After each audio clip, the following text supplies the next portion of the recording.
இன்றைக்கு தேவ செய்தியாக நாம் தொடர்ச்சியாக பார்த்து வருகிறதான மலை பிரசங்கம். நாம் இயேசு கிறிஸ்து மலை மேல் பேசின அந்த பிரசங்கமானது இந்த உலகத்திலே மிக தலைச்சிறந்த ஒரு பிரசித்தமான ஒரு பிரசங்கம் இருக்கும் என்றால் இயேசுடைய பிரசங்கத்திலே இந்த மலை பிரசங்கம் இருக்கிறது. இந்த மலை பிரசங்கத்தில் இந்த தத்துவங்களை உலகத்தார் கூட எடுத்து அவைகளை கையாளுகிறார்கள் என்கிறது நீங்க என்ன பண்ணக்கூடாதுங்க, மறந்து விடக்கூடாது. ஒரு கணத்தை அடித்தால் மறு கணத்தை காட்டு என்று காந்தியடிகள் சொன்னதாதான் எல்லாருக்கும் தெரியும். ஆனா அதை சொன்னது யாருன்னு தெரியாது. இயேசு கிறிஸ்து தான் சொன்னாரான்னு தெரியாது. கீழே காந்தியடிகள் போட்டாங்க. ஆனா அதை சொன்னது யாரு? அப்படியாக பெரிய பெரிய தலைவர்கள் கூட இந்த மலை பிரசங்கத்தை தங்களுக்கு உரிதாக்கி கொண்டு வாழ்க்கையிலே வாழ்ந்தார்கள். ஆனால் வாழ்ந்து ஒரு பயனும் இல்லையே. அவர்கள் பரிசுத்த ஆவியினால் நிரப்பப்படவில்லை, ரட்சிக்கப்படவில்லை. ஆண்டவரின் கிருபை அவர்களுக்கு கிடைக்கவில்லை. இரண்டாவது, அவர்கள் இந்த உலகத்தார் எடுத்து இந்த வசனங்களை பயன்படுத்தி கொண்டார்கள், அபியாசப்படுத்தி கொண்டார்கள். சரியான அர்த்தமாக அதை அபியாசப்படுத்தவில்லை. உதாரணத்துக்கு இன்றைக்கு பார்க்க போகிற வசனம் மத்தேயுக்கு எழுதின சுவிசேஷ புத்தகம் 5ஆம் அதிகாரம் 3வது வாக்கியமாகிய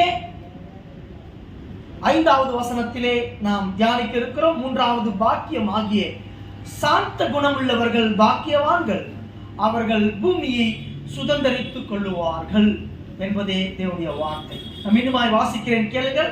மத்தேயுக்கு எழுதின சுவிசேஷ புத்தகம் 5ஆம் அதிகாரம் 5வது வசனம், சாந்த குணமுள்ளவர்கள் பாக்கியவான்கள், அவர்கள் பூமியை சுதந்தரித்துக் கொள்ளுவார்கள் என்பதே தேவனுடைய வார்த்தை. உங்களுடைய கவனங்களை இந்த வார்த்தைக்கு நேராக திருப்பிக் கொள்ள வேண்டும். சாந்தம் என்றால் என்ன?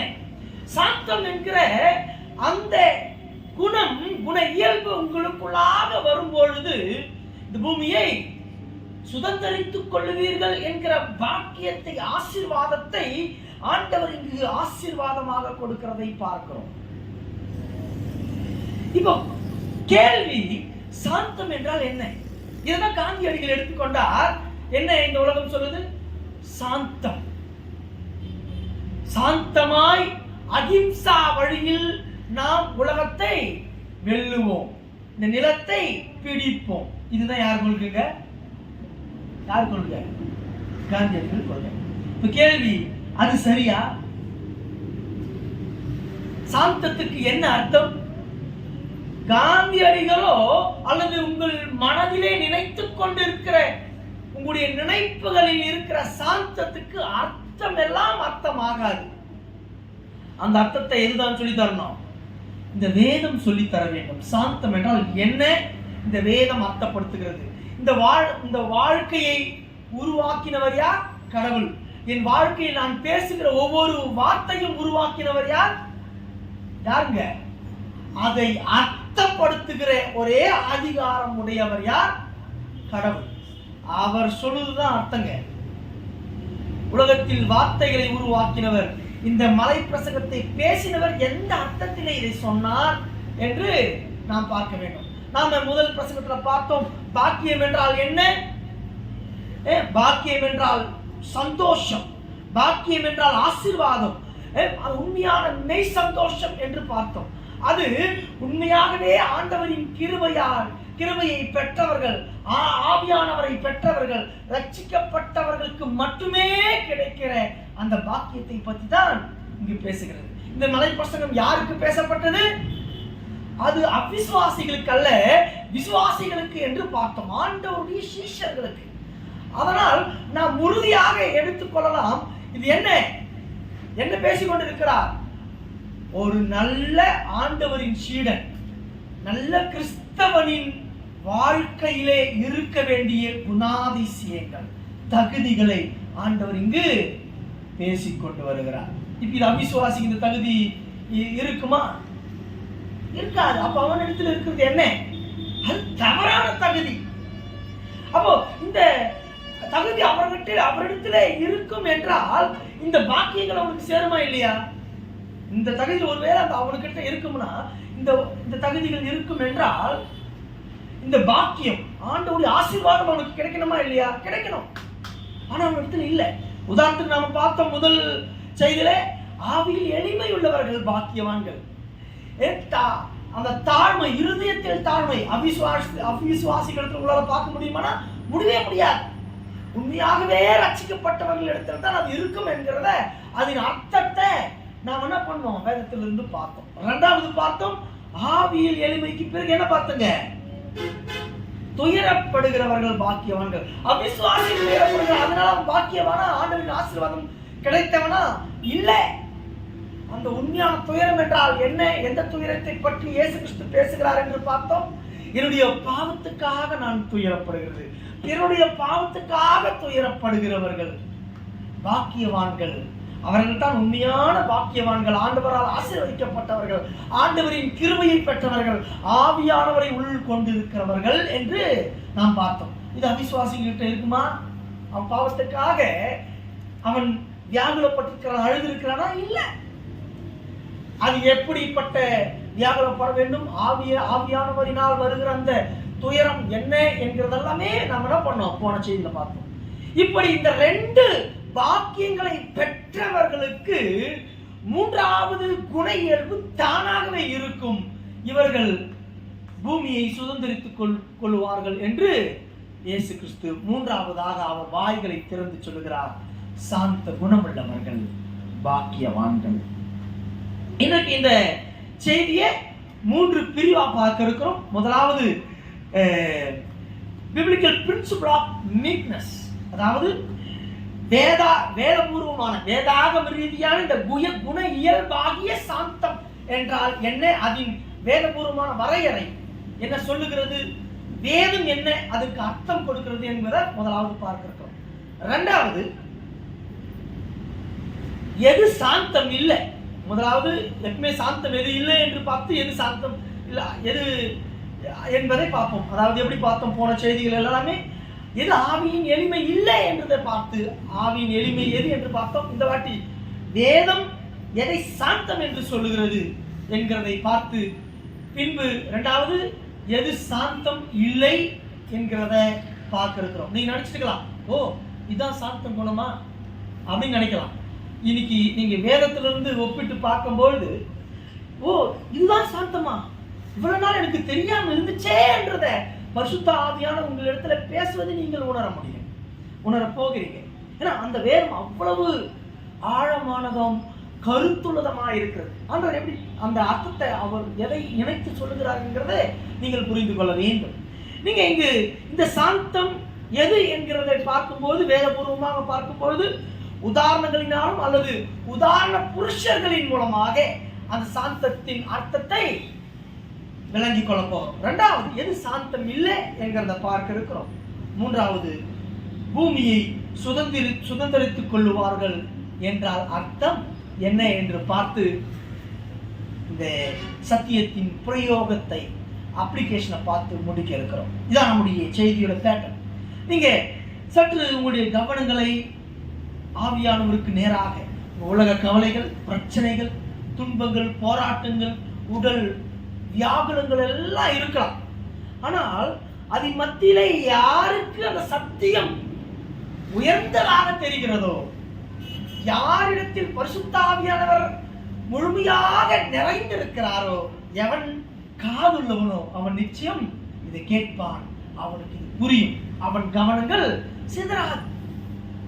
அதற்காக நீங்கள் என்ன பண்ணுங்க, கவனங்களை இங்கு சத்தியத்துக்கு நேராக திருப்பும்படியாக உங்களிடத்திலே கேட்டுக்கொள்ளுகிறேன். கூடுமானால் இந்த சத்தியத்தை நான் முழுக்க பேசின ஒவ்வொரு வார்த்தை விடாமல் அதை டைப் செஞ்சு குரூப்ல போடுற பிடிஎஃபா நீங்க தொடர்ச்சியாக என்ன பண்ணுங்க, தியானம் செய்யுங்கள்.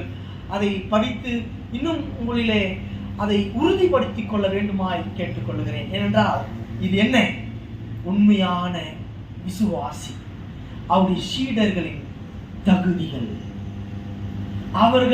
அவர்களிலே இருக்க வேண்டிய குண இயல்பு இந்த சாந்தம்.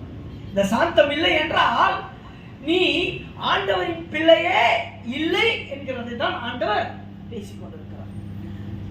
சரி பார்ப்போம். Biblical principle of meekness. சாந்தம் என்னும் உலக அர்த்தத்தை மறந்துருங்க. உங்களுக்கு சாந்தம் என்னன்னு தெரியும். அமைதியா, சாந்தி அப்படின்னு சொல்லிட்டு அமைதியா இருக்கிறது. அந்த உலகத்தின் மோல்டு இருந்து முதல்ல என்ன பண்ணுங்க, வெளியே வந்துருக்கு. இது இல்ல சாந்தம். இது சாந்தம் அல்ல. இது வேதம் சொல்லுகிற சாந்தம் அல்ல. நீங்கள் குறிப்பாக இந்த மத்தேயு 5ஆம் அதிகாரம் 5ஆம் வசனத்திலே இயேசு கிறிஸ்து சாந்தம் உள்ளவர்கள் என்று இந்த பதத்தை பயன்படுத்தும் பொழுது, இதை எழுதின மத்தேயுவை எழுதின அந்த நிருபர் மத்தேயு எந்த அர்த்தத்தில் இதை எழுதுகிறார் என்று நீங்கள் ஆராய்ந்து பார்த்தோம் என்றால் 3 இடத்திலே தான் இந்த புத்தகத்திலே இந்த சாந்தம் என்ற மீக்னஸ் என்கிற அந்த பதத்தை பயன்படுத்தி இருக்கிறார். அதை நான் எந்தெந்த இடம் என்று சொல்லுகிறேன் பாருங்க. மத்தேயு 21:5 எழுதி வச்சுக்கிங்க. இதெல்லாம் நம்ம தியானிக்க போகிறோம். மத்தேயு 21:5, மத்தேயு 11:29, மத்தேயு 5:5. இந்த 3 வாசிக்க தேவையில்ல, எழுதி வச்சுக்கோங்க. இந்த 3 இடங்களில் மாத்திரமே இந்த மத்தேயுக்கு எழுதின நிருபர் இந்த ஆக்கியோன் இந்த பதங்களை பயன்படுத்தி இருக்கிறத பார்க்கிறோம். இதை நாம் ஆராயும் பொழுது, இதன் அர்த்தத்தை காணும் பொழுது, அவர் சிந்தனையில் சாந்தம் என்று சொல்லும் பொழுது என்னவாக இருந்திருக்கும் என்கிறதை நீங்கள் விளங்கிக் கொள்ள முடியும். அவர் என்ன அர்த்தத்தில் இதை எழுதினார் என்கிறதை, அவர் இதே பதத்தை எங்கெல்லாம் பயன்படுத்தி இருக்கிறாரோ அதுதானே அர்த்தமாகும். அப்படித்தான் இன்னைக்கு ஆராய இருக்கிறோம். அது மாத்திரமல்ல, புதிய ஏற்பாட்டில் முழுக்க நீங்க பார்த்தோம்னா இதுக்கு கிரேக்கத்துல ப்ரோவோக்ஸ் என்ற பதத்தையே பயன்படுத்தப்பட்டிருக்கிறது. மீக்னஸ், ப்ரோவோஸ் என்கிற அந்த வினைச்சொல் மற்றும் பெயர் சொல்லாகவே இந்த பதங்கள் பயன்படுத்தப்பட்டிருக்கிறது. நீங்கள் புதிய ஏற்பாட்டிலே திருப்பி பார்த்தீர்கள் என்றால் சில இடங்களில் மட்டும்தான் இந்த பதம் பயன்படுத்தப்பட்டிருக்கிறது. நீங்கள் எழுதி வைத்துக் கொள்ளுங்கள். 1 பேதுரு 3:4 பேதுரு இந்த பதத்தை பயன்படுத்துகிறார். 2வது பவுல் இதை பயன்படுத்துகிறார் கொரிந்து சபையிலே. 1 கொரிந்தியர் 4:21. கலாத்திய சபையிலே பவுல் இந்த பதத்தை பயன்படுத்தி இருக்கிறார். கலாத்தியர் 5:25. எபேசு சபையிலே பவுல் இந்த பதத்தை பயன்படுத்தி இருக்கிறார். சாந்தம் என்ற பதத்தை, மீக்னஸ் என்ற பதத்தை எபேசியர் 4:7. கொலோசியர் 3:12 அதை பயன்படுத்தி இருக்கிறதை நாம் பார்க்க முடியும். தீமோத்தேயுவுக்கு ஆலோசனை சொல்லும் பொழுது பவுல் இதை பயன்படுத்தி இருக்கிறதை பார்க்கிறோம். 1 தீமோத்தேயு 6:11, 2 தீமோத்தேயு 2:25. நீங்கள் கிரேத்தா தீவில் இருக்கும் சபைகளுக்கு எழுதும் பொழுது பவுல் இதை தீத்து எழுதின நிருபத்திலே இந்த பதத்தை பயன்படுத்தி இருக்கிறத பார்க்கிறோம். 3:2 தீத்து 3:2. நீங்கள் யாக்கோபு எழுதின அந்த நிருபங்களிலே பார்ப்பீர்கள் என்றால் சிதறடிக்கப்பட்ட அந்த 12 கோத்திரங்களுக்கு அந்த பவுல் சொல்லுகிறதுல பார்க்க முடியும். யாக்கோபு 1:21, 3:13 இந்த பதத்தை பயன்படுத்தப்பட்டிருக்கிறதை பார்க்க முடியும்.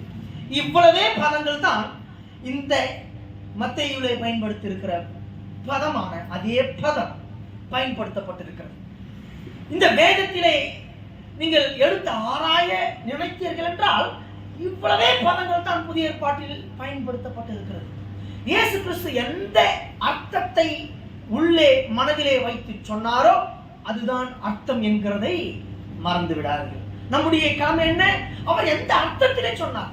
இன்னைக்கு பல 2000 வருஷங்களுக்கு பின்னாடி உட்கார்ந்துட்டு அன்னைக்கு சொன்ன வார்த்தைக்கு அதுதான் அர்த்தம், இதுதான் அர்த்தம் என்று நாம் சொல்வதிலே எந்த பயனும் இல்லை. சாதாரணமா நம்ம பயன்படுத்துற வார்த்தை கூட இன்னைக்கு பேசுற வார்த்தை நாளைக்கு அதுக்கு அர்த்தம் மாறி போயிடுது. ஆமா இல்லையா? உதாரணத்துக்கு நீங்க ஒரு 10 வருஷத்துக்கு பின்னாடி போனீங்கன்னா மயிர் என்று சொல்லுகிற வார்த்தை சுத்த தமிழாக நல்ல ஒரு முடிக்கு அர்த்தமாக இருக்குது. இன்னைக்கு என்ன வாய்ச்சது? கெட்ட வார்த்தையா மாறி போச்சு. சாதாரண காதல் என்று பிள்ளைங்க அப்பா முன்னாடி சொல்றதுக்கு பயப்படுற ஒரு வார்த்தை இன்னைக்கு என்ன ஆயிடுச்சு? மாறி போயிடுச்சு. அம்மாவும் இல்லையா? சொல்லுவீங்களா? சின்ன பசங்க ஐயோ தப்பு வார்த்தை நான் பார்த்தேன் இந்த வார்த்தை, நீ லவ் பண்றாங்களாண்டா, சொல்ல அப்பா அம்மா கேட்டு போறாங்க, தப்பு வார்த்தை அது அப்படின்னு சொல்லிட்டு பசங்க VBSல கணத்துல அடிச்சுக்கிட்டோம் நான் பார்த்துருக்கிறேன். ஏன்? ஒரு நல்ல வார்த்தை தவறான வார்த்தையாக அதன் காலத்தின் செயல்களிலே மாறிவிடுகிறதை பார்க்கிறோம். அர்த்தங்கள் தானாக மாறிவிடுகிறதை இயல்பாக இருக்கிறதை நாம் உணர்ந்து கொள்ள வேண்டும். சாந்தம் என்று 2000 வருஷத்துக்கு முன்னாடி ஆண்டவர் பேசின வார்த்தை இன்னைக்கு நீங்க நினைச்சிருக்கிறது சாந்தம் என்று நினைக்கிறீர்களா? அதான் சொல்றோம், வேதம் விளக்க வேண்டும், நீங்கள் அல்ல. இன்றைக்கு நாம் இந்த பதங்களிலிருந்து ஆண்டவர் இதுக்கு அர்த்தத்தை என்னவாக இந்த வேதம் சொல்லுகிறது என்கிறதை பார்க்க இருக்கிறோம். ஆண்டவர் இதுக்கு என்ன அர்த்தத்தை கொடுத்திருக்கிறார் என்கிறத இன்னைக்கு தியானிக்க இருக்கிறோம். முதல் இந்த உலகத்தின் மோல்டில் இருந்து சாந்தம் என்ன என்று இந்த உலகம் சொல்லுகிறோம், அதிலிருந்து வெளியே வந்து விடுங்க. நாங்கள் முதலாவது எடுத்துக்கொள்ளலாம் மத்தேயுவுக்கு எழுதின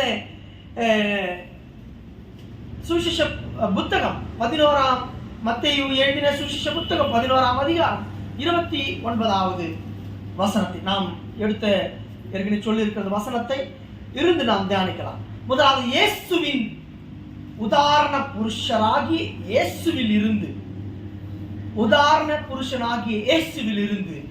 நாம் இந்த மீக்னஸ் சாந்தம் என்னவாக அர்த்தப்படுகிறது என்கிறதை பார்க்கலாம்.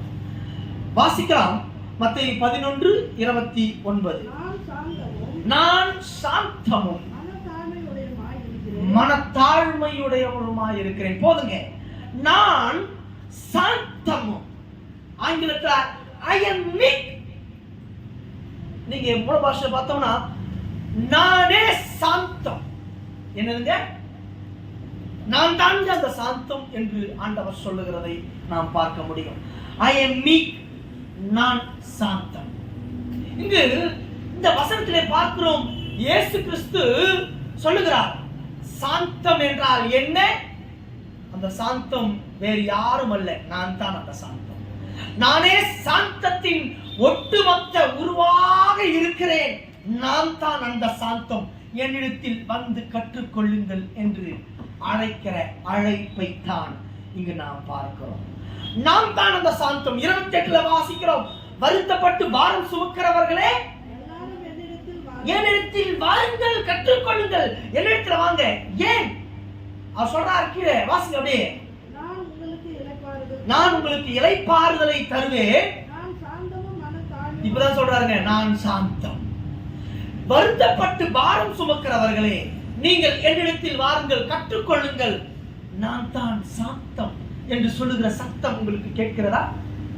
இங்கு ஆண்டவர் சொல்றாரு, என்னிடத்தில் வாருங்கள், வருத்தத்தால் பாரப்பட்டு சுமந்து கொண்டு இருக்கிற தீர முடியாத உங்கள் பாவத்தை சுமந்து கொண்டு இருக்கிறவர்களே என்னிடத்தில் வாருங்க, உங்க கஷ்டத்தெல்லாம் போக்கிடுவேன். நான் தான் சாந்தம்னு கற்றுக் கொடுத்தாரா? இல்ல. நீங்க நல்லா வாசிச்சா தெரியும்.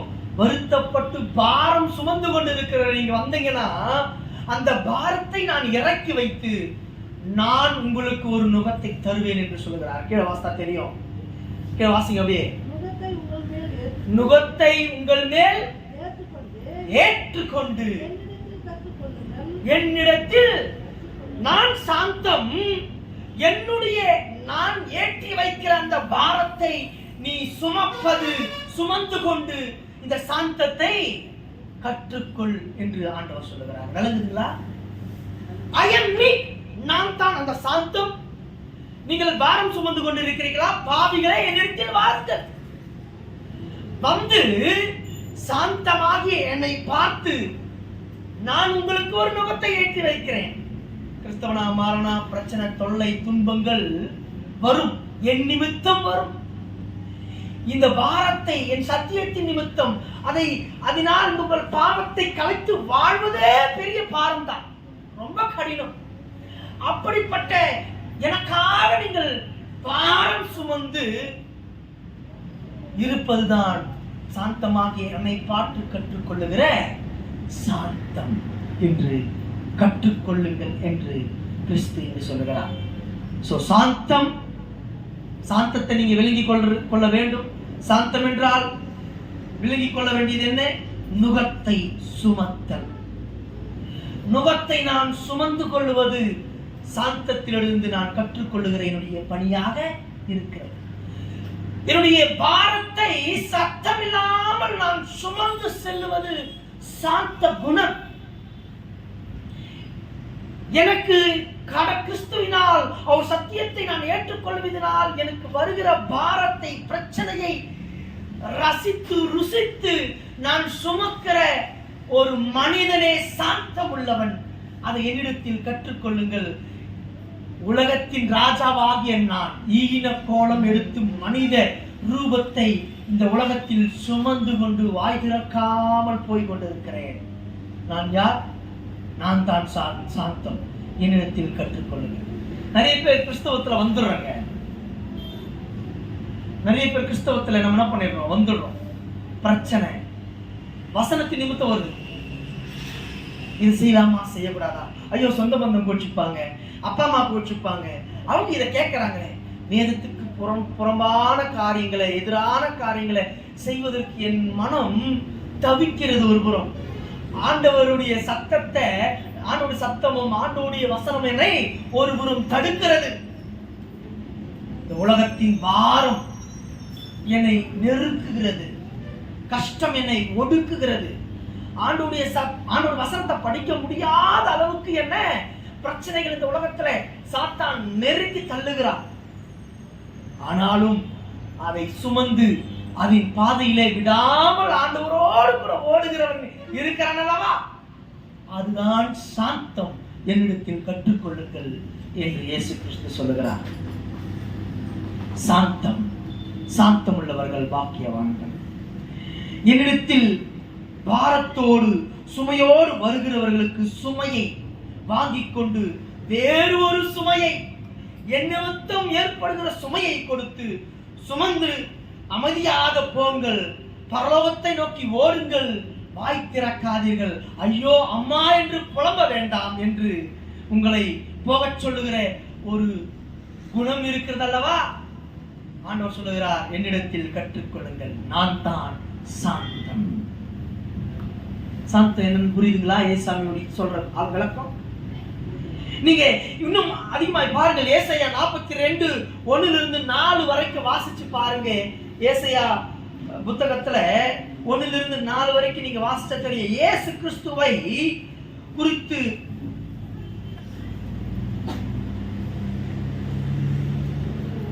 அந்த இயேசு கிறிஸ்துவை குறித்து அவருடைய எப்படி இருப்பார் என்று அங்க சொல்லியிருக்குது பாருங்க. அவருடைய குண இயல்பை பாருங்க. இதோ நான் ஆதரிக்கிற என் தாசன், நான் தெரிந்து கொண்டவரும், என் ஆத்துமாவுக்கு பிரியமானவரும். இந்த நானே சாந்தம் என்று சொன்னார்ல, அவருடைய குண இயல்பை பாருங்க. என் ஆவியை அவர் மேல் அமர பண்ணினேன், என் ஆவியை அவர் மேல் அமர பண்ணினேன். அவர் புறஜாதிகளுக்கு நியாயத்தை வெளிப்படுத்துவார். நல்லா கவனிங்க, புறஜாதிகளுக்கு நியாயத்தை வெளிப்படுத்துவார். அவர் நல்லா கவனிங்க, அவர் அந்த பாவிகளுக்காக சுமை சுமக்கிற அந்த சிலுவை சுமக்கிற பயணத்தில், பாட அனுபவிக்கிற அந்த பயணத்தில் அவர் கூக்குரல் இடவும் மாட்டார், புலம்ப மாட்டார். தன்னுடைய சத்தத்தை உயர்த்தவும் அதை வீதியிலே கேட்க பண்ணவும் மாட்டார். அவர் நெறிந்த நாணலை முறியாமலும் மங்கி எரிகிற திரியை அணையாமலும் நியாயத்தை உண்மையாக வெளிப்படுத்துவார். சாந்தம் புரியுதுங்களா? கஷ்டம், வேதனை, பாடு என்று வரும்போது சாந்தமாகிய அந்த சாந்த ரூப சொருபியாகிய அந்த கடவுள், வாய் திறக்க மாட்டேன், நான் வீதியிலே புலம்ப மாட்டேன், ஆவியானவரை நான் பெற்றிருப்பதினால் அவரை சுமந்து இந்த பாவிகளுக்காக இந்த பாரத்தை சுமந்து செல்லுவேன் என்று குண இயல்பை படைத்தவராக இருக்கிறார். ஏன் அவரு நான் உங்களுக்கு ஒரு நுகத்தை ஏற்றி வைப்பேன் சொன்னார் புரியுதுங்களா? சாந்தத்தின் சொரூபி, சாந்தத்தின் ரூபம்.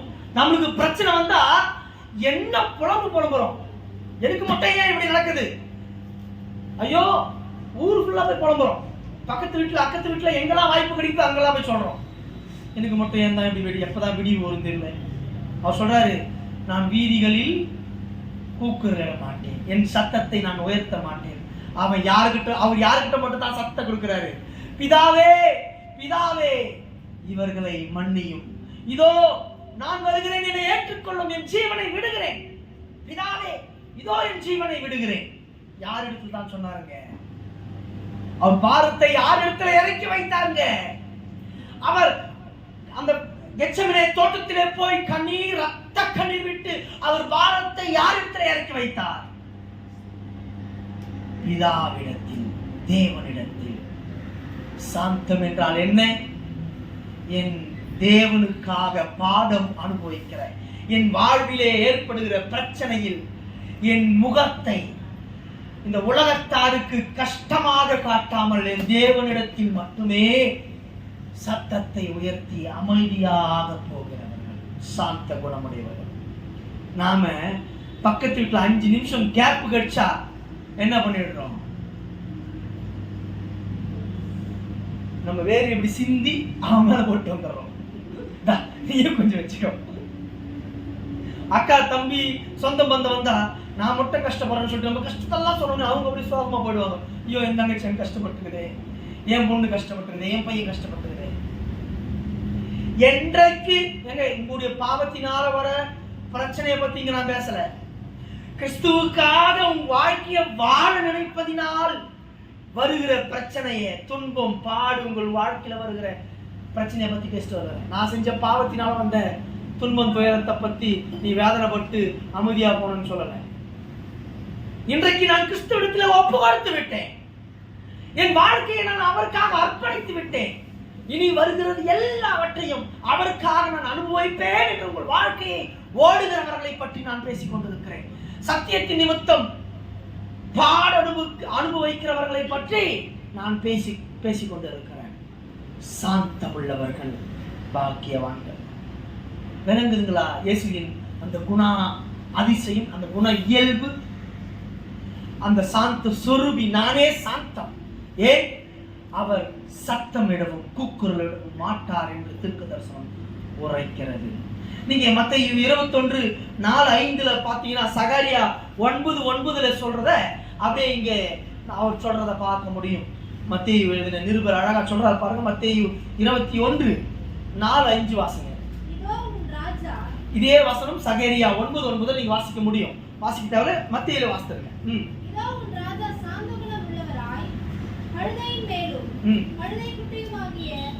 இதோ உங்களுடைய ராஜா. யாருங்க? சாதாரண மனுஷன் அல்ல, ராஜா. சாந்தமுடையவரும் சாந்தமுடையவராய் கழுதையின் மேலும் கழுதை குட்டியின் மேலும்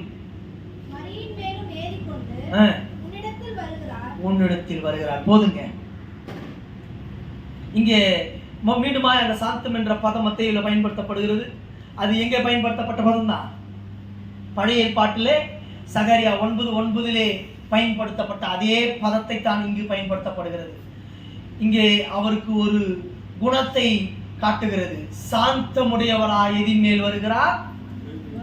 கழுதையின் மேல் வருகிறார்.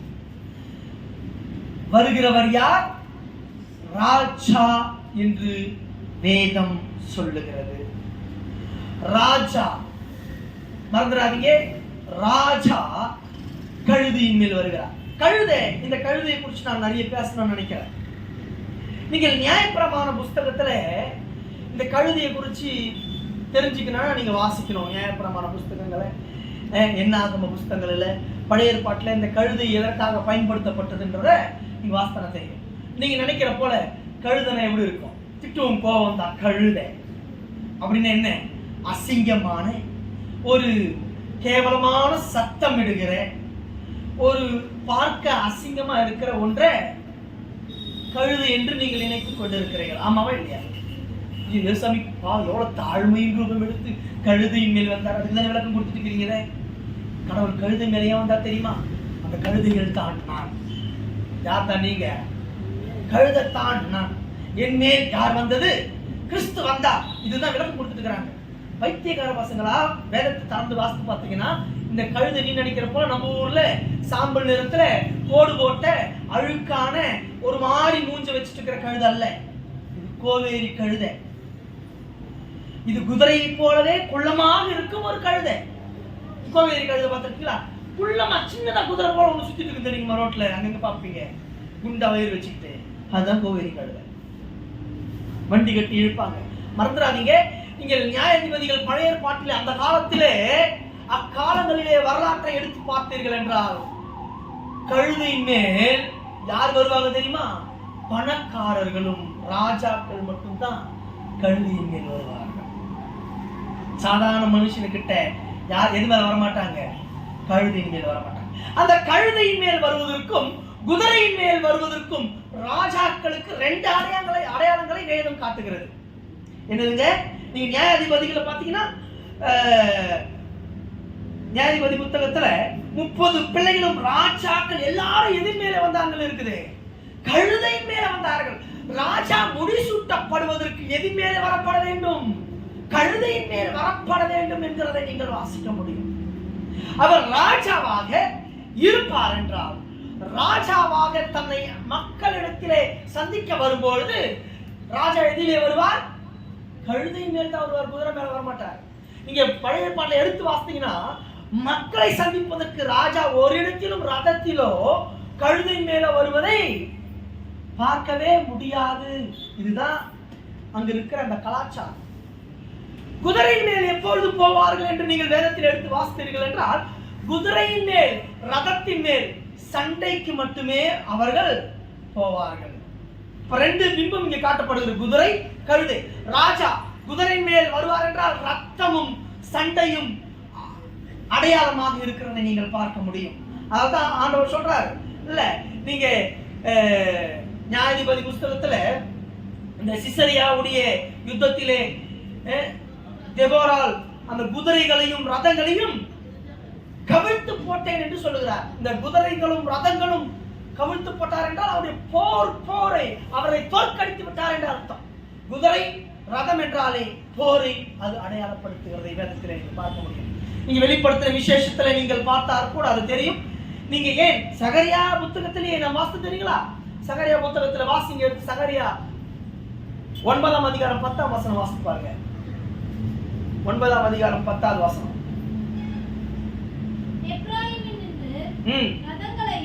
எப்ராயிமினின்று ரதங்களையும் எருசலேமிலிருந்து குதிரைகளையும் இல்லாமல் பண்ணுவேன் என்று அவர் இங்கு சொல்லுகிறதை பார்க்கிறோம். அதுக்கு முன்னாடி வசனத்துல என்ன சொல்றாரு? 9ஆம் வசனத்துல சியோன் குமாரத்தியே மிகவும் களிக்கூறு, எருசலேம் குமாரத்தியே கெம்பீரி, இதோ உன் ராஜா இதோ உன்னிடத்தில் வருகிறார், அவர் நீதியுள்ளவரும் ரட்சிக்கிறவரும் தாழ்மையுள்ளவரும் கழுதையின் மேலும். மத்தேயுல சொன்ன வசனம் புரியுதுங்களா? 2 அடையாளங்களை காட்டப்படுகிறது. அவர் நீதியுள்ளவரும் ரட்சிப்பதற்காக தன்னுடைய சொந்த மக்களை ராஜா சந்திக்கும் போது எதிரே வருகிறார்? கழுதையின் மேல் வருகிறார். அதே 10ஆம் வசனம் சொல்லுது, உன்னிடத்திலே இருக்கிற உனக்கு எதிராக எழுந்து வருகிற அந்த யுத்தத்தை, சண்டையை, குதிரையை, ரதத்தை இல்லாமல் பண்ணுவேன் என்று. அப்போ நீ தெளிவாக விளங்கிக் கொள்ள வேண்டும். குதிரையின் மேல் வருகிற ராஜாவை மத்தேயு நமக்கு அடையாளம் காட்டவில்லை. கழுதையின் மேல் வருகிற சாந்தமுள்ள சமாதானத்தை, கிருபையை கொண்டு வருகிற ராஜாவை நமக்கு இந்த கழுதை அடையாளப்படுத்துகிறது. மறந்துடாதீங்க, இதே ராஜா மீண்டுமாய் குதிரையின் மேல் வரப்போகிறார். அவர் இப்பொழுது கழுதையின் மேல் வந்திருக்கிறார். என்ன அர்த்தம்? அவர் சாந்தம் உள்ளவர். அவர் உங்கள் மேல் இரக்கம் உள்ளவராக இருக்கிறார், உங்கள் மேல் அன்புள்ளவராக இருக்கிறார், உன் பாவத்தை மன்னிப்பதற்காக வருகிறார். ஏன் கழுது மேல வந்தார்னு புரியுதா? கழுது மேல ஏன் வந்தாரு? உன்னை மன்னிப்பதற்காக, உன்மேல் அவர் இரக்கம் காட்டுவதற்காக. அருமையானவர்களே, மீண்டுமாய் அவர் குதிரையின் மேல் வருகிற காலம் சமீபமாய் இருக்கிறது. ரத்தமும் சண்டையும் கூக்குரலும் கேட்கிற காலம் வரப்போகிறது. கழுதியின் மேல் வந்திருக்கிற சாந்தமுள்ள கடவுளை மட்டுமே நாம் பார்த்து கொண்டிருக்கிறோம். இது கிருபையின் காலத்திலே ஆண்டவர் அளித்த கிருபையில் நாம் இன்றைக்கு உயிரோடு நின்று கொண்டிருக்கிறோம். ஆனால் ஒரு நாள் இந்த கிருபை நின்றுவிடும். கிருபை நிரந்தரமானதல்ல, மறந்துடாதீங்க. கிருபை ஒரு வரையறுக்கப்பட்ட காலத்துக்குட்பட்டது. இந்த கிருபை இந்த சாந்தமுள்ள தேவனிடத்திலிருந்து வெளிப்படுகிற நீதியாக இருக்கிறது. இது நின்று போன அன்றைக்கு, அவர் மீண்டுமாய் வருகிற அன்றைக்கு, குதிரையிலே யுத்தம் எடுத்து வருகிற அன்றைக்கு அந்த கிருபையை நீ கத்தி கூப்பாடிட்டாலும் உனக்கு கிடைக்காது. அதற்கு அடையாளம் முதல் அழிவு. நோவா காலத்துல நோவா கத்தி கத்தி சொன்னா, மனம் திரும்புங்கள், மனம் திரும்புங்கள், மனம் திரும்புங்கள் என்று. ஒருவரும் அதை கேட்கவில்லை, ஏளனம் செய்தார்கள். கதவுகள் அடைக்கப்பட்டன, மழை சரமாரியாக பெய்தன, பூமி நிறைந்தன, பச்சையில குழந்தை இருந்திருக்கும், கர்ப்பிணி பெண் இருந்திருக்கும், கத்தி கூப்பாடிட்டு தரங்க தரங்கன்னு கத்திருக்கலாம். இறக்கம் இல்லை. நீங்க கூட இறங்கிடுங்க மனுஷனா, ஐயோ குழந்தை, பச்சை குழந்தை, கர்ப்பிணி பெண் கையில் அப்படி குழந்தை பிறந்து வரலாம். கொஞ்சம் யோசிச்சு பாருங்க. அவ்வளவு கொடுமையான கிருபையற்ற நீதியுள்ள கடவுளை நீங்கள் சந்திப்பதற்கு முன்பு கழுதையின் மேல் வந்த சாந்தமுள்ள கடவுளை சந்தித்துக் கொள்ளுங்கள். எது சாந்தம்? சாந்தமுள்ளவராய் கழுதையின் மேல் ஏன் வந்தார் என்று தெரிகிறதா? உங்கள் மேல் கிருபை காட்ட, உங்களுக்கு தீங்கு நினைக்க அவர் வாய் திறக்கவில்லை. அவர் சாந்தமுள்ளவராய் வந்தார் என்று வேதம் சொல்லுகிறது. ஒரு வார்த்தை அவருடைய வாயிலிருந்து வார்த்தை புறப்பட்டு இருக்கும் என்றால் உங்களுக்கு தீங்கு நடந்திருக்கும். அவர் உங்களுக்கு எதிராக தீங்கு நினைக்காதவராக சாந்தமுடையவராக இந்த உலகத்திலே வந்தார் என்று பார்க்கிறோம். கடவுள் கோபத்தை கொட்டின பொழுது, சாந்தம் என்றால் என்ன? கடவுளுடைய கோபத்தை கொட்டின பொழுது என் மேல, கடவுளே இப்படி ஏன் செய்தேன் என்று வாய் திறப்பதும், மனிதர்கள் எனக்கு எதிராய் எழும்பின பொழுது, தீங்கு நினைக்கும் பொழுது அவர்களுக்கு எதிராய் தீங்கு செய்வதும் சாந்தம் அல்ல என்பதை நீங்கள் புரிந்து கொள்ள வேண்டும். நீங்க ஏசாயா 53:7-9 வரைக்கும் வாசித்து பாருங்க, எடுங்களேன். இந்த ராஜா இயேசு, மறந்துடாதீங்க, இந்த ராஜா பலத்தை காட்டவில்லை என்று அங்கு சொல்லப்படுகிறது. வாசிங்க. அவர் நெருக்கப்பட்டும் ஒடுக்கப்பட்டும் இருந்தார், அவர் தன்னுடைய வாயை திறக்கவில்லை. அடிக்கப்படும்படி கொண்டு போகப்படுகிற ஒரு ஆட்டுக்குட்டியை போல, தன்னை மயக்கத்திருக்கிறவனுக்கு முன்பாக சத்தமிடாத ஆட்டை போலவும் தம்முடைய வாயை திறவாதிருந்தால். சாந்தமுள்ள கடவுள் கழுதியின் மேல் உங்களிடத்திலே கிருபையா ஏன் வந்தார் என்று தெரியுதா? அவர் வாய் திறந்திருந்தால் ஒருவர் கூட மிஞ்சிருக்க மாட்டோம். அவர் அன்பும் இரக்கமும் நிறைந்தவராய், அவர் சாந்தமாய் வந்தது ஏன்? அவர் அன்பும் இரக்கமும் நிறைந்தவராய் தன்னுடைய பிள்ளைகளை அன்போடு சந்திக்க வந்தார். ஆனால் நாமோ அவரை அடித்து கொலை செய்து போட்டோம். தீங்கு செய்தும் நமக்கு எதிர் தீங்கு நினைக்காத குணமே சாந்தம் என்று வேதம் சொல்லுகிறது. மறந்துடாதீங்க, சாந்தம் என்றால் என்னென்று இந்த பகுதி சொல்லுது. இப்போ நான் தீங்கு நினைத்தும் எனக்கு தீங்கு நினைக்காத இயல்பின் குணமே. கடவுளாலோ மனிதனாலோ தீங்கு வரும்பொழுது அவர்களுக்கு தீங்கு நினைக்காத, தீங்கை செய்ய நினைக்காத ஒரு உள்ளம் கொண்டவர்கள் தான் யார்? சாந்தம் என்று வேதம் அர்த்தப்படுத்துகிறது. தீங்குக்கு நன்மை செய்ய யோசித்து செயல்படுகிற குணமுடையவர்கள் தான் யாருங்க? சாந்தமுடையவர்கள். இதுதான் ஏசாமி காமிச்சார். சாந்தத்தின் சொல். சாந்தத்துக்கு அர்த்தம் புரியுதா? இரண்டாவது உதாரண புருஷன் ஆகிய மோசே. இரண்டாவது உதாரணம் சாந்தத்துக்கான அர்த்தத்தை பார்த்து நம்ம விரைவா கடந்து போகணும், டைம் ஆயிடுச்சு. இரண்டாவது உதாரண புருஷன் ஆகிய மோசேவை குறித்து பார்க்கிறோம். நீங்கள் எடுத்துக்கொள்ளுங்க. இரண்டாவதாக என்னாகமம் 12:3 என்ன சொல்லுதுன்னு பாருங்க. என்னாகமம் 12:3 வாசிக்கலாம். என்னாகமம் 12:3. மோசேயானவன் பூமியில் உள்ள சகல மனிதர்களிலும், நல்லா கவனிங்க, மோசேவை பார்த்து கடவுள் சொல்லுகிறார். யார் சொல்றதுங்க? கடவுளே சொல்லுகிறார். பூமியில் உள்ள சகல மனிதர்களிலும் மிகுந்த சாந்தம் குணமுள்ளவர். அடடே, அப்படின்னா சாந்தத்தை உங்கள்கிட்ட கத்துக்கலாமா இல்லையா? இப்ப நீங்க ஆராய்ச்சி பார்க்க வேண்டும். சாந்தம் என்றால் என்ன? நீங்கள் இந்த மோசேவை எடுத்துக்கொண்டால், இவன் கோபமே வராத மோசேவா? பல்லாயிரம் மக்களை அடக்கி ஆண்டு இந்த வனாந்தரத்திலே அடங்காத திமிர் பிடித்த மக்களை ஆண்டு கொண்டு போன ஒரு தலைவன். ரொம்ப நீங்க நினைக்கிற போல அப்படியே அமைதி மூடியான ஒரு பர்சன் கிடையாது. கோபம் வந்தால் கொலை செய்த ஒரு மனிதன். யார்? சட்டென்று கோபம் வந்து அவனை கொலை செய்து மணலிலே புதைத்த ஒரு மனிதன். இவனை பார்த்தான்னு சொல்றாரு, இவன் மிகுந்த, அதுவும் எப்படி பூமியிலே இவனை போல் சாந்தம் இல்லைன்றார். அப்போ இவன்கிட்ட எந்த சாந்தத்தை ஆண்டவர் பார்த்தார்? அப்போ கோபப்படுவது சாந்தம், சாந்தத்துக்கு இலக்கணம் அல்ல. கோபப்படாமல் இருப்பது அது அதை பத்தி பேச. அப்ப அது அதை விட மேல் ஒரு கடந்து ஒரு சாந்தம் என்கிற குணம் இருக்கிறது. அதைத்தான் நீங்க சொல்லித்தரார். இவனை ஏன் சாந்தம் என்று சொன்னார் கடவுள்? சாந்தத்தின் சொரூபி என்று சொன்னார், சாந்தத்தின் ரூபம் என்று சொன்னார் கடவுள். நீங்க இந்த 1ஆம் அதிகாரம் 2 இதே 12ஆம் அதிகாரம் 1-2 வசனங்களை வாசிங்களேன்.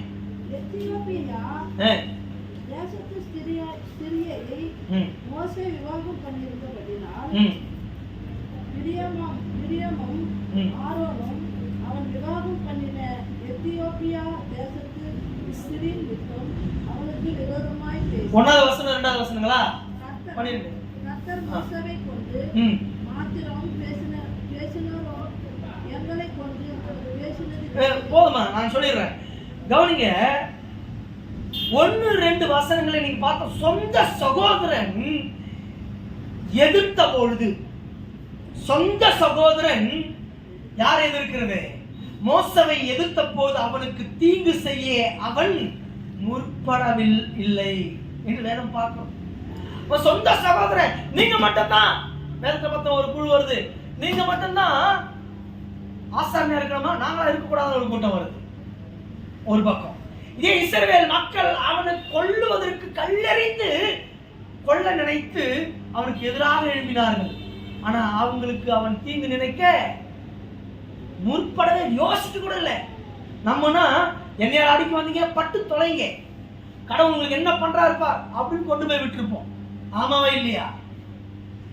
அவனுக்கு எதிராக அனைத்து ஜனமும் திரும்பி கல்லெறிந்து கொள்ள வேண்டும் என்று வந்தபொழுது ஆண்டவர் எடுத்து, ஆண்டவரே இவர்களை எதுவும் செய்து விடாதீர்கள், என் பெயரை நீங்கள் ஜீவ புஸ்தகத்திலே கிழித்து போடுங்கள், கிறுக்கி போடுங்கள், ஆனா இவங்களை மட்டும் எதுவும் செஞ்சிடாதீங்கன்னு சொல்லிட்டு அவன் அவர்களுடைய தீமைக்கு எதிராக தீங்கு நினையாத ஒரு புருஷனாக இருந்தான்.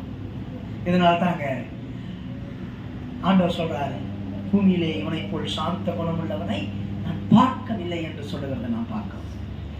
விளங்குதுங்களா? ஏசாமி ஒத்து போதா குணம்?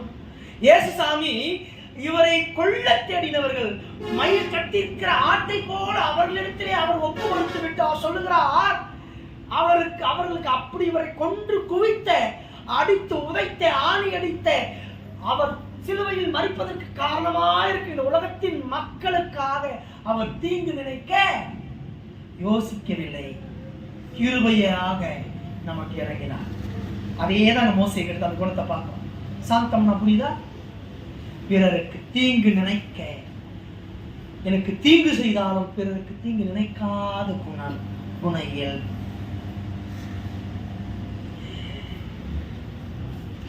நீங்க இரண்டாவதாக எது சாந்தம் இல்லை, ரொம்ப எக்ஸைட்டா இருக்கணும், கவனத்தை திருப்பிங்க. எது சாந்தம் இல்லை? அப்போ இதுதான் சாந்தம் என்றால் மோசே அவன் கோபப்படுவான். அவன் அவ்வளவு ஒரு வீரம் நிறைந்த ஒரு ஆண், ஒரு தலைவன், எப்படி சாந்தமா இருக்க முடியும்? எதை சாந்தம் என்று சொன்னார்? என்றதை பார்த்தோம். இயேசு கிறிஸ்துவின் உருவிலே அது எது சாந்தம் என்கிறதை நாம் இயேசு கிறிஸ்து கற்றுக் கொடுத்தார். இதுதான் இயேசு கிறிஸ்து பேசிக் கொண்டிருக்கிறார். சாந்தம் என்றால் என்ன என்பதை. சாந்தம் உள்ளவர்கள் பாக்கியவான்கள். எப்படிப்பட்ட சாந்தம்? பிறருக்கும் கடவுள் எனக்கு தீங்கு நினைக்கிற பொழுதும், தண்டனைகளை கொடுக்கும் பொழுதும், மக்கள் எனக்கு தீங்கு நினைக்கும் பொழுதும் அவர்களுக்கு தீங்கு நினைக்க மனதை கொண்டு போகாத ஒரு உள்ளம் நிறைந்தவன், அவளுக்கு நன்மையை மட்டுமே செய்ய வேண்டும் என்று நினைக்கிறவன் சாந்த குணம் உள்ளவன் என்று இயேசு அர்த்தப்படுத்தி சொல்லிக் கொண்டிருக்கிறார். இப்ப எது சாந்தம் இல்லை என்றதை பார்க்க இருக்கிறோம். எது சாந்தம் இல்லை? நீங்க இதே மோசே, நீங்க பார்த்தோம்னா இதே மோசேவுடைய வாழ்விலே நீங்கள் பார்த்தீர்கள் என்றால் இவனுக்கு எதிராக ஒரு குழு எழுந்து வருகிறது. லேவியர்கள் இவங்க மட்டும்தான் ஆலயத்துல பலி செலுத்தணுமா, நாங்க செலுத்தக்கூடாதான்னு சொல்லிட்டு எழுந்து வரான்.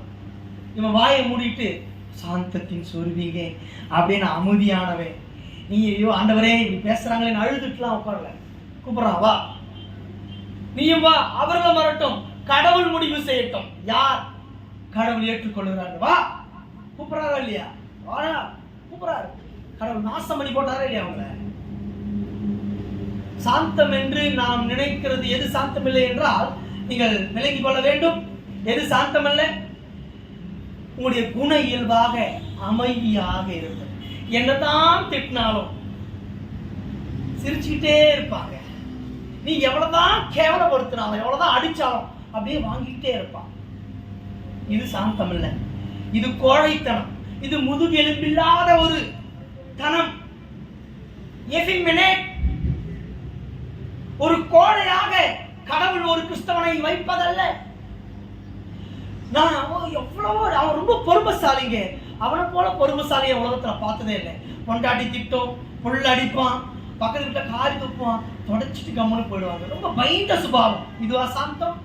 இது சாந்தம் அல்ல.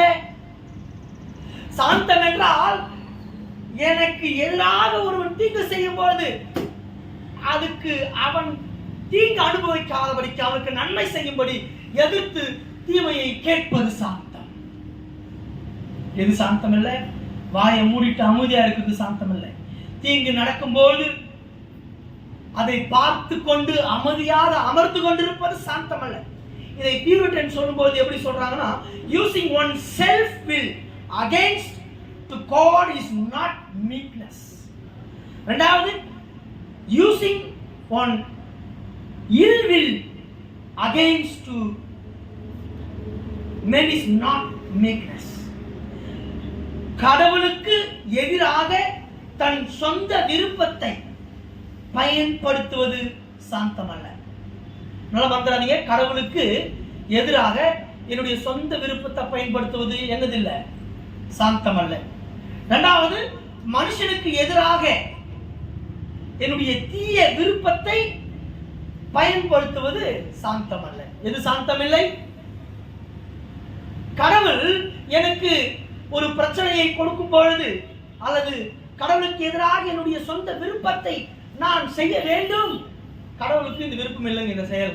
ஐயோ ஆனா இதை நான் செய்யணும், இது நடந்து ஆகணும், எப்படியாவது இதை நான் அனுபவிச்சு ஆகணும், இல்ல எனக்கு இது கிடைச்சே ஆகணும் என்று கடவுளுக்கு விரோதமான உன்னுடைய சொந்த விருப்பத்தை நீ செய்வதற்கு அடம் பிடித்து அதை செய்ய முற்பட்டு ஓடுகிறாய் அல்லவா, சாந்தமற்ற குணம் என்று பியூரிட்டன் சொல்கிறார்கள். ஏன் நீ நடக்க முடியல, உன்னால நீ சாந்த பேசுறது இல்லைங்க இங்க செயல். சாந்தமற்றவனா அதை செய்தே ஆக வேண்டும் அந்த பாவத்தை என்று ஆண்டவருக்கு எதிரான சித்தத்துக்கு எதிரான செயலை செய்வதற்கு உன்னை அர்ப்பணிப்பது சாந்தமற்ற குணம் என்று சொல்றார். எது சாந்தம் அல்ல? மனுஷனுக்கு எதிராக தீய விருப்பத்தை பயன்படுத்துவது. எப்படி புரிஞ்சு கொள்வது? அந்த இல்வில், என்னுடைய ஈவில் வில்ல மனுஷனுக்கு எதிராக பயன்படுத்துறது. சில வேளையில நம்மளுக்கு பிடிக்காத ஒரு நபராக இருக்கலாம், பிடிச்ச நபராக இருக்கலாம், அவன் பட்டா தாங்க திருந்துவான், நல்லா படட்டும், அவன் அடிப்பட்டா தான் திருந்தும். சிலருடைய குணம் அப்படிதான். நம்ம படுகிற பாடு, நம் விழுந்திருக்கிற பாவத்தை கண்டு அவர்கள் ருசி பார்த்து அனுபவித்து சிரிப்பார்கள். அதை நல்லதுன்னு சொல்லுவாங்க. எப்படி இல்லைங்க, அவன் பட்டதான் தெரியும், அவனும் படட்டும். ஒரு மனிதனுக்கு எதிராக தீய விருப்பம் கொள்ளுவது, அவன் அனுபவிக்கட்டும், வலிக்கட்டும், அவனுக்கு துன்பப்படட்டும், அப்பத்தான் அவனுக்கு உரைக்கும் என்று நினைப்பதே சாந்தமற்ற குணம் என்று யார் சொல்றது? பியூரிட்டன் விளக்கிறார்கள். சாந்தம் என்றால் எனக்கு தீங்கு செய்தவன் கூட அவனுக்கு நன்மை நினைப்பதுதான். ஐயோ பாவத்தில் விழுந்துட்டானா, ஐயோ என்னங்க நீங்க பாவத்தில் விழாதவங்களாம் இல்லைங்க, பரிசுத்தவான் இல்லை, நான் தான் அப்படி நினைக்க சொல்ற ஆண்டவரே. ஐயோ பாவத்தில் விழுந்துட்டானா, ஆண்டவரே மன்னிங்க ஆண்டவரே, எப்படியாவது வெளியே வந்துடணும், அந்த பாவத்தின் கொடுமை எவ்வளவு அவனை தாக்கும், ஐயோ எவ்வளவு கஷ்டப்படுவான், எவ்வளவு அவமானப்படுவான், எவ்வளவு வெக்கப்படுவான் என்று அவனை வெக்கத்துக்காகவும் அவன் அவமானத்துக்காகவும் அவனுக்கு தீங்கு நினைக்காம அவனை எப்படியாவது வெளியே கொண்டு வர வேண்டும் என்று நீ ஜெபித்து அவனுக்கு நீ உந்துதலாக நிற்கிற ஒரு மனிதன் இருக்கிறான் தெரியுமா, அவன் தான் சாந்தம் உள்ள குணமுடையவன். இதான் ஏசாயா செஞ்சார், இதான் மோசே செஞ்சார். மனிதனுக்கு எதிராக தீய எண்ணத்தை, என்னுடைய தீய விருப்பத்தை அவன் அடைய வேண்டும் என்று நினைக்கிற குணம் சாந்த குணம் அல்ல. எவ்வளவு இந்த குணத்தை பக்குவப்படுத்துறது தெரியுதா வேதம்? நம்ம எவ்வளவு திருந்த வேண்டியது இருக்குது தெரியுதா? ஒருவன் பாவத்தில் விழுந்ததா இருக்கட்டும், அல்ல கஷ்டத்துல விழுந்திருக்கட்டும், ஐயோ அவன் இவ்வளவு கஷ்டப்படுறானே, அந்த கஷ்டத்தை தன்னுடைய கஷ்டமா பார்த்து இவனை எப்படி ஆண்டவர் இடத்துல கொண்டு வருவது, இந்த கஷ்டத்தினால ஆண்டவருக்கு போயிடுவானோ, ஆண்டவருக்கு ஜம் பண்ண முடியாம இருக்கிறானே, அவன் ஆறுதலற்றவனா இருக்கிறானே, நிம்மதி அற்றவனா இருக்கிறானே என்று அவனுக்காக வேதனைப்பட்டு அவன் எனக்கு எதிரியாக இருந்த பொழுதிலும் கட்டி அணைத்து ஆண்டவரிடத்தில் சேர்க்கிறவன் தான் சாந்த குணமுடையவன். என்ன பண்ணிட்டு இருக்கிறோம்? நாம என்ன பண்ணி கொண்டு இருக்கிறோம்? அவன் நல்லாவே இருக்கக்கூடாது, நாசமா போயிடும். கேட்டா அவன் நல்லவன் இல்லைங்க, அவன் கெட்டவங்க, அவன் கடவுளுக்கு எதிரானவங்க, அவன் நாசமா போயிடணும் அப்படி நினைச்சிருந்த ஆண்டவர் சாந்தமுள்ளவராய் கழுதையின் மேல் வந்திருக்க மாட்டார், குதிரையின் மேல் வந்து உன்னை ரத்தம் சிந்த பண்ணியிருப்பார். ஆனால் சாந்தம் உள்ளவராய் கழுதையின் மேல் உங்களிடத்திலே இரக்கம் கொண்டவராய், நீதி கொண்டவராய், அவர் கிருபையாய் உங்களை அரவணைக்க தன்னுடைய சொந்த ஜனத்தை தேடி வருவதனால் கழுதையின் மேல் வந்தார். சாந்த குணம் என்றால் எது இல்லைன்னு புரியுதா? நீங்கள் அமைதியான ஒரு குணம் படைத்தவன், அவன் சாந்தத்தின் சொரூபி அல்லவா? அவன் திட்டினா கூட, காரி துப்பனா கூட அவன் சிரிச்சு கொண்டே எதிர் பேசாம போயிடுவாங்க. கோழத்தனம் அதெல்லாம் சாந்தம். நீங்க உதாரணத்துக்கு நீங்க பாருங்க, இயேசு கோபப்படலையா? இயேசு கோபப்பட்டார், மோசே கோபப்பட்டார், தாவீது கோபப்பட்டார், ஆபிரகாம் கோபப்பட்டார். நீங்க எவ்வளவு பேசினாலும் திட்டினாலும் கோபப்படாத நிலை அல்ல கோபம். நீங்க பார்த்தோம் என்றால் யூதர்கள் இயேசுவை பார்த்து சொல்லுகிறார்கள், வேசித்தனத்துக்கு பிறந்தவனே. என்னதுங்க? வேசித்தனத்துக்கு பிறந்தவனே, தகப்பன அறியாதவனே என்று அவரை பார்த்து சொல்லுகிறார்கள். இயேசு வாயை புத்திக்கிட்டு கம்முன்னுலாம் போல, திருப்பி நாக்கு புடுங்குற போல கேட்கிறாரு. இயேசு அவரை பார்த்து சொல்றாரு, சட்டென்று திரும்பி அவரை பார்த்து சொல்றாரு, என் பிதாவை நான் அறிவேன், உங்களை போல உங்கள் பிதாவை அறியாதவன் நான் அல்ல என்று சொல்றார். வாய்முட்டு போலங்க திருப்பி பேசாத ஒரு சாந்தமுள்ள அமைதியான ஒரு கோழைத்தனமான குணம் சாந்தம் அல்ல. அவர்களுக்கு நன்மையாக பதில் அளிப்பது, நான் தீங்கு செய்யாமல் என் சுத்தமான இருதயத்திலிருந்து அவருக்கு வேதத்தின்படி பதில் அளிப்பது சாந்தம். சும்மா அமைதியெல்லாம் போயிடாதீங்க. இரண்டாவது பாத்தீங்கன்னா, நீங்க சாந்தம் என்று சொல்லுவது, இவங்க கிட்ட பேசினா பிரச்சனை, சோ அமைதியா போயிடலாம். ஐயோ இவங்கிட்டலாம் பேசவே முடியாதப்பா என்ற அமைதியாய் போவது சாந்தம் அல்ல, அது பயந்தாங்கொலித்தனம். சத்தியத்தை பற்றி அதற்கு அயோக்கியத்தனமாக சத்தியத்துக்கு எதிராக என் கண்ணுக்கு முன்னாடி பேசுறவனை தட்டி நிக்க வச்சு நீ நரகத்துக்கு போவ, இது சத்தியத்துக்கு எதிரானது, என் ஆண்டவரின் வார்த்தைக்கு எதிரானது என்று கேட்பதற்கு தானியற்ற ஒரு குணம் சாந்தமற்ற குணம். அது அவங்களுக்கு தீங்கு நினைக்கிறது. சத்தியத்தை தப்பா பேசுறான், நமக்கு எதுக்கு அப்படின்னு இருக்கிறது யாருக்கு தீங்கு நினைக்குது? பேசுறவன், ஐயோ இவன் தப்பா புரிஞ்சிருக்கானே, ஐயோ நம்ம சரியா புரிஞ்சிருக்கமே என்று மனதுரைக்கு அவனுக்காக ஜெபித்து அவனை எப்படியாவது கொண்டு வர நீ முற்பட்டு அவனிடத்தில் தைரியமாக பேசுவதே சாந்தம். ஏன்? அவன் நன்மை, அவனுக்கு எனக்கு தீங்காய் பேசினாலும், என் ஆண்டவருக்கு எதிராய் பேசினாலும் அவனுக்கு நன்மை வருவதற்காக நான் என் வாய்களை திறக்கிறேன். அங்க இருக்கிறவர்களுக்கு நன்மை வரதானே ஆண்டவர் வாயை திறந்தாரு. வேற எதுக்காக வாய் திறந்தாரா? இதாவது இவர்களை மண்ணை, இவர்களை நாசம் செய்யணும். 2 செகண்ட்ல எல்லாம் செத்து போயிருப்பான். அவன் சேலஞ்ச் பண்றான், நீ கடவுள்லாம் இறங்கி வா பார்க்கலாம், இல்லாம பண்ணிருக்க முடியும். அவர் வாய் திறக்கவில்லை. சாந்தமுடையவராய், சாந்தமுடையவரா. நீங்க 2 கொரிந்தியர் 10:1 பவுல் அப்போஸ்தலன் சொல்றத பாருங்க. 2 கொரிந்தியர் 10:1 வாசிங்களேன். அவர் சாந்தம் என்றால் என்ன? உங்களுக்கு முன்பாக இருக்கும்போது தாழ்மையாயும் தூரத்திலே இருக்கும்போது உங்கள் மேல் கண்டிப்பாயும் இருக்கிற பவுலாகிய நான் கிறிஸ்துவின் சாந்தத்தையும், நல்லா கவனிங்க, கிறிஸ்துவின் சாந்தத்தையும் தயவையும் முன்னிட்டு உங்களுக்கு புத்தி சொல்லுகிறேன். ஏங்க சாந்தம் என்ன பண்ணும்? புத்தி சொல்லும். எதை முன்னிட்டு நான் புத்தி சொல்லு? சாந்தத்தை முன்னிட்டு நான் அமைதியா போயிடுறேன் அப்படியா சொன்னாரு? அவரு சாந்தத்துக்கு அர்த்தம் தெரிஞ்சுக்கிறேன். சாந்தத்தை முன்னிட்டு உங்களுக்கு நான் புத்தி சொல்லுகிறேன். பேசாம போறது சாந்தம் அல்ல. விளங்குதா? நான் பேசுறது புரியுதா? மோசே நாம் ஏற்கனவே பார்த்தோம், எதிராக எழுதின பொழுது அவளுக்கு எதிராக பேசினான், வாயை மூடிட்டு நிக்கல. கொண்டு வந்தா, வா கடவுளா நீயா, கடவுள் முடிவு செய்வார் வா. சாந்த குணம் பிரச்சனையை கண்டு ஓடி போகிறது அல்ல, பிரச்சனையை முகம் கொடுத்து சந்திக்கிறது. சாந்த குணம் என்பது முதுகெலும்பில்லாத குணம் அல்ல, தன்னை எலும்பில்லாத குணம் அல்ல, அப்படிப்பட்ட ஒரு தன்மையை கொண்டதல்ல.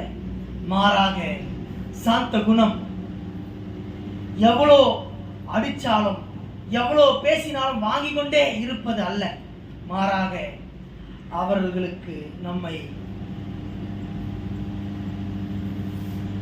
நீதியின் படியும் நியாயத்தின் படியும் சாந்தத்தின் சொருவியின் பிள்ளைகள் என்பதை காட்டும் வண்ணமாக அவர்களுக்கு நன்மை வரும்படி தீங்கு நினைக்காமல் அவர்களுக்கு எதிர் பேசுவதும் எதிர் செய்வதுமே சாந்த குணம்.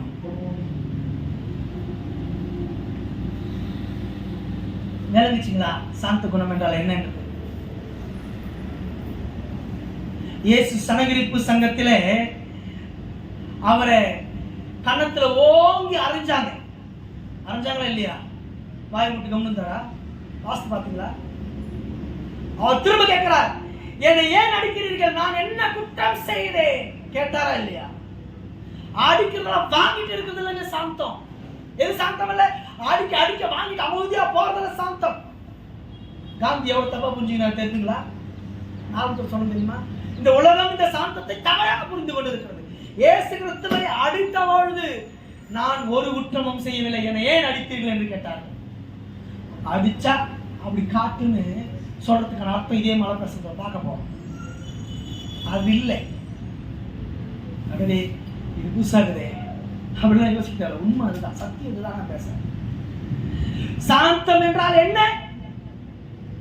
எதிர் பேசுவது, நன்மையாக எதிர் பேசுவது. அவன் தீமை செய்யாத என்னை அடிக்கும் போது அவனுக்கு தீமை வரும், அதுக்கு எதிராக நான் ஒரு தீமையும் செய்யவில்லை, ஏன் என்னை அடிக்கிறீர்கள் என்று கேட்பது நன்மை.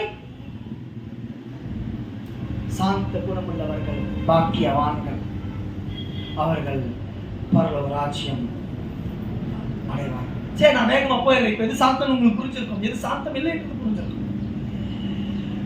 இப்படிப்பட்ட சாந்த குணம், பிறகு தீங்கு நினைக்காத ஒரு உள்ளம் படைத்த தைரியம் கொண்ட வீரம் கொண்ட குணமுடையவர்கள் சாந்தம் உள்ளவர்களாக இருக்கிறார்கள். அவர் முற்றிலும் பிறருடைய நன்மைக்காகவே செயல்படுகிற, யோசிக்கிற, ஒரு காலமும் அவர்கள் பயந்து ஓடுகிற பிள்ளைகளாக அல்லாமல் அவர்களுக்கு நன்மையாகவே யோசிக்கிற பிள்ளைகளாக இருப்பார்கள். இப்படிப்பட்ட ஆட்கள் பூமியை சுதந்திரித்துக் கொள்வார்கள் என்று பயன்படுத்தப்பட்டிருக்கிறது பலம்.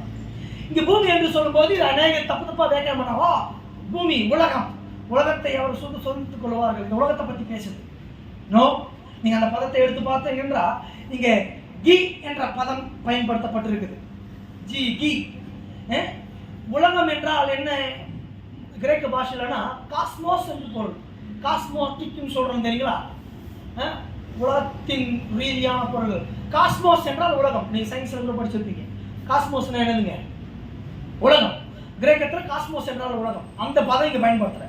ஆனா தமிழ்ல தவறா மொழிபெயர்த்து இருக்குது பூமியை என்று. பூமி என்றால் காஸ்மோஸ் என்று பயன்படுத்திருக்கோம். ஆனா இங்கு நிலம், லேண்ட், கிரவுண்ட், இந்த கி என்ற பதம் தான் பயன்படுத்திருக்கு. அப்போ நிலத்தை சுதந்திரித்துக் கொள்வீர்கள் என்று பார்த்தோம். நிலம் என்று சொன்னால் the dot of land.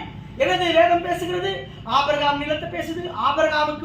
ஆதாமுக்கு ஒரு நிலம் கொடுக்கப்படுது, அதிலிருந்து அவன் துரத்தப்படுகிறான். ஆமாவா இல்லையா? ஆரம்பத்திலே ஒரு தத்துவம் வருது, ஒரு நிலம் கொடுக்கப்படுகிறது, அவன் பாவம் செய்ததினால் அவன் துரத்தப்படுகிறான். ஆபிரகாமுக்கு ஒரு நிலம் வாக்களிக்கப்படுகிறது, அவன் அடையவில்லை, மோசே அதை போய் அடைகிறான். மீண்டும் இஸ்ரவேல் மக்கள் ஆதாம் செய்த அதே தவறை ஆண்டவருக்கு எதிராக பாவம் செய்கிறார்கள், மீண்டுமாக அவர்கள் துரத்தப்படுகிறார்கள்.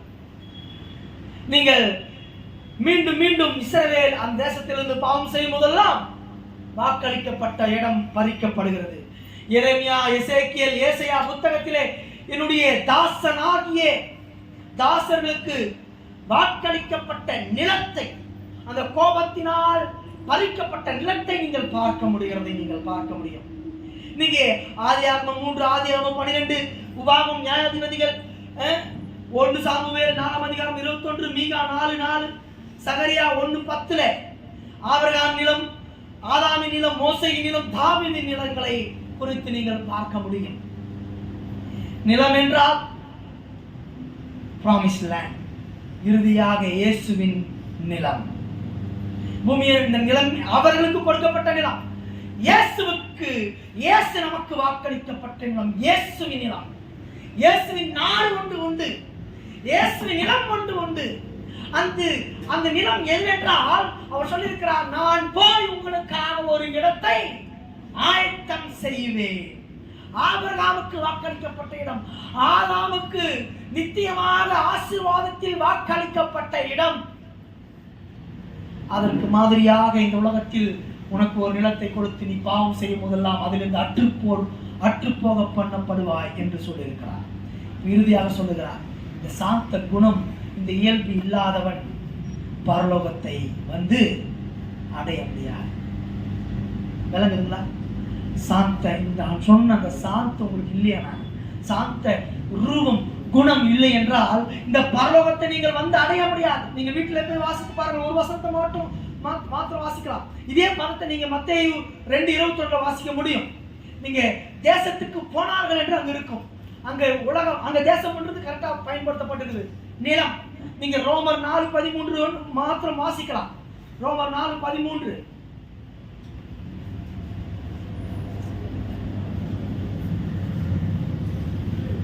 ரோமர் 4:13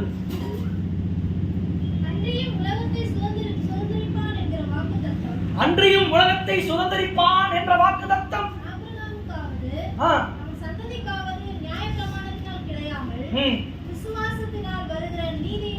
விசுவாசத்தினால் வருகிற நீதியினால் கிடைக்கும் என்று வேதம் சொல்லுகிறது. எந்த நிலத்தை பத்தி பேசுதுன்னு புரியுதுங்களா? இந்த அழிந்து போகிற இந்த உலகத்தில் எனக்கு வேதனை கொடுக்கிற நிரந்தரமல்லாத நிலத்தை கடவுள் தருவேன் என்று சொல்லவில்லை. காந்தியை போல சாந்தமுடையவனாக தேசத்தை பிடிக்கிறான் கனவு காணாதீங்க. இந்த சாந்த குணம் உள்ளவன் மட்டுமே அந்த பரலோகத்தை சுதந்திரித்துக் கொள்ள முடியும் என்று அழுத்தமாக எதிர்காலத்தை பார்த்து அவர் சொல்லுகிறார். இஸ்ரவேல செஞ்சதே இல்லையா, கொடுத்தாரா இல்லையா? அப்ப அதை பத்தி பேசல, பூமியை சுதந்திரித்துக் கொள்ளுவீர்கள் எதிர்காலத்தை பத்தி பேசுறார். நீங்கள் கலாத்தியர் 6:16 வாசித்து பாருங்க. வீட்டுல போயிட்டு ரோமர் 8:20 சங்கீதம் 37வது அதிகாரங்கள்ல வாசித்து பாருங்க. அருமையானவர்களே, இந்த சாந்த குணம் உங்களிடத்தில் இல்லை என்றால், சாந்த குணம் என்றால் என்ன? கடவுள் எனக்கு தீங்கு நினைக்கும் பொழுதும், மனிதனுக்கு தீங்கு நினைக்கும் பொழுதும் அவருக்கு எதிராக தீங்கு நினைக்க யோசிக்காத ஒரு குணம் சாந்தம். இவர்கள் பரலோகத்தை சுதந்திரிப்பார்கள். ஏசாமி எந்த சாந்தத்தை பத்தி பேசுறாரு புரியுங்களா? கண்களை மூடி ஜெபிக்கலாமா? கண்களை மூடி ஜெபிக்கலாமா?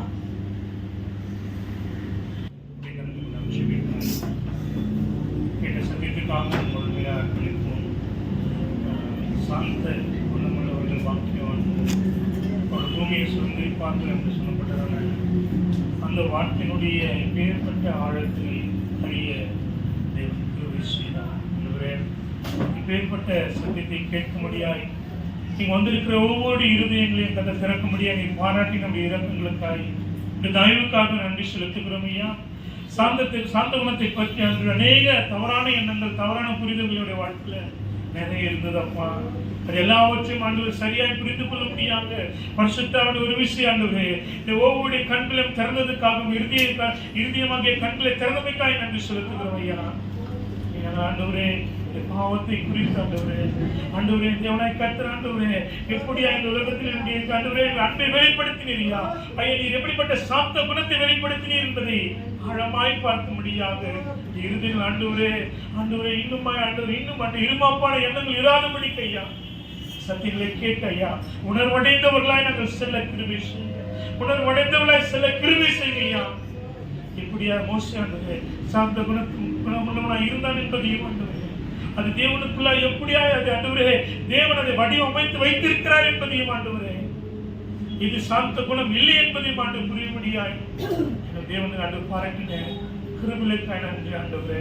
ஐயா நீ பேசும்போது ஐயா நீ சிலுவையில் ஒரு ஆண்டு அடிக்கும் போது நீ பேசினீர் என்பதையும் ஆண்டவரே அது எப்பேற்பட்ட குணங்களுக்குள்ள நாங்களும் கடந்து செல்ல தேவனாய் கர்த்தர் கிருபை செய்யும்.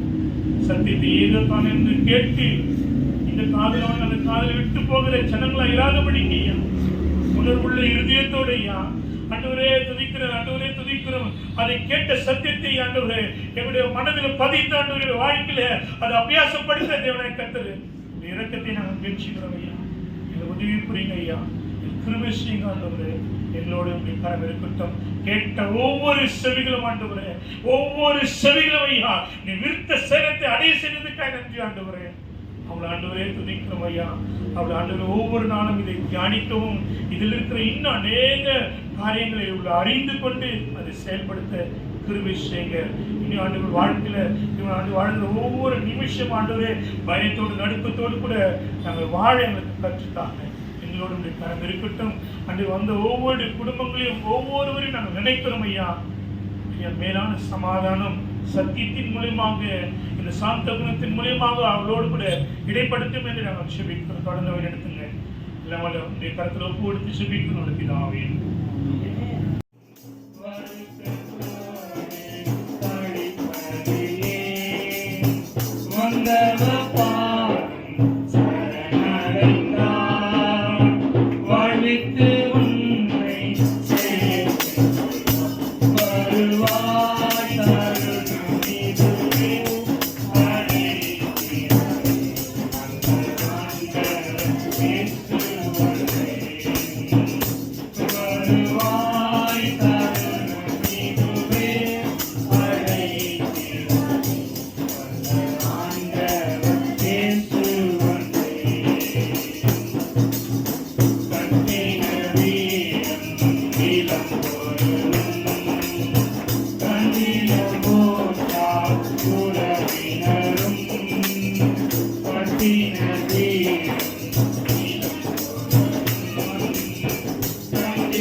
Amen.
கீர்த்தனா